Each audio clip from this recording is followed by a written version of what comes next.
Hi, hello అండి, అందరికీ నమస్తే. వెల్కమ్ టు వంటింటి వైద్యం.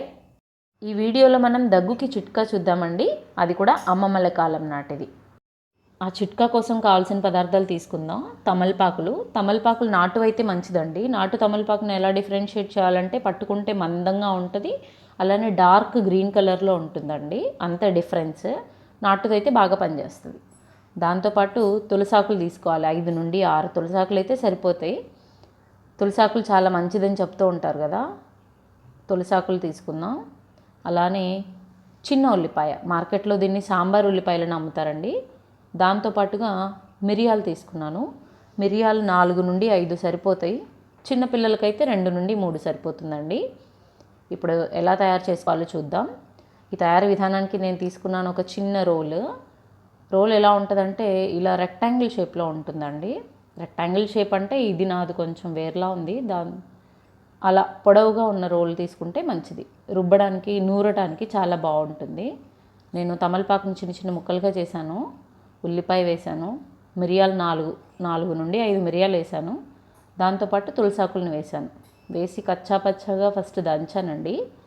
దంచిన తర్వాత నూరడం స్టార్ట్ చేశాను. నూరడం ఇలా వెడల్పుగా ఉంటే ఏంటంటే నూరడానికి చాలా ఈజీగా ఉంటుంది.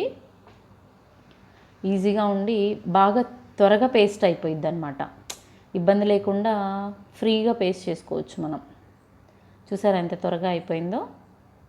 ఇలా పేస్ట్ చేసిన తర్వాత మనం దాని నుండి రసం బయటికి తీయాలి కాబట్టి నేను ఏం చేశానంటే ఒక చిన్న స్పూన్లో 1/2 టీ స్పూన్ నుండి 3/4 టీ స్పూన్ దాకా నీళ్లు కలుపుతాను.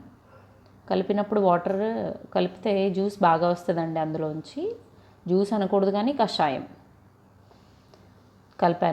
కలిపి కాసేపు మళ్ళీ నూరాను. కాసేపు నూరిన తర్వాత దాన్ని చూసారా ఎలా జ్యూసీగా అయింది. ఫస్ట్ కంటే కొంచెం జ్యూసీగా కనిపిస్తుంది మీకు అలా నూరుతున్నప్పుడు. ఇప్పుడు దాన్ని సపరేట్గా కాఫీ ఫిల్టర్తో పాటులో వేసేసి కాఫీ ఫిల్టర్తో జ్యూస్ని సపరేట్ చేశానండి. వస్తుంది మనకు 2 టేబుల్ స్పూన్ల జ్యూస్ వస్తుంది అలా చేస్తే. ఉల్లిపాయ వేసి ఉంటాం కదా, ఉల్లిపాయ నీరు వేస్తాం కాబట్టి వస్తుంది. అలా సపరేట్ చేసిన తర్వాత అందులో నేను మళ్ళీ తేనెను కలిపానండి. తేనె ఇప్పట్లో ఒరిజినల్ ఎక్కడ దొరుకుతుందో మనకు పెద్దగా తెలియదులే కానీ నేను డాబర్ హనీని యూస్ చేస్తున్నాను. 1 స్పూన్ తేనె కలిపానండి. చంటి పిల్లాడికి తాగిపించడం అంటే 1.5 సంవత్సరం మా బాబుకి, వాడికి తాగిపించడం కోసమని 1 టేబుల్ స్పూన్ కలిపాను. పెద్దవాళ్ళు అయితే అవసరం లేదు, అలానే నమిలి మింగేయచ్చు. రసం తీసి అంత కష్టపడాల్సిన అవసరం లేదండి. కలిపాను చూసారా, తేనె మొత్తం మిక్స్ అయిపోయింది. అందులో తేనె మొత్తం మిక్స్ అయిపోయింది. దీన్ని తీసుకొని పొద్దున ఎర్లీ మార్నింగ్ తాగేయడం. దీన్ని మనం ఎర్లీ మార్నింగ్ పరగడుపుని తీసుకుంటే చాలా బాగా రిజల్ట్ ఉంటుందండి.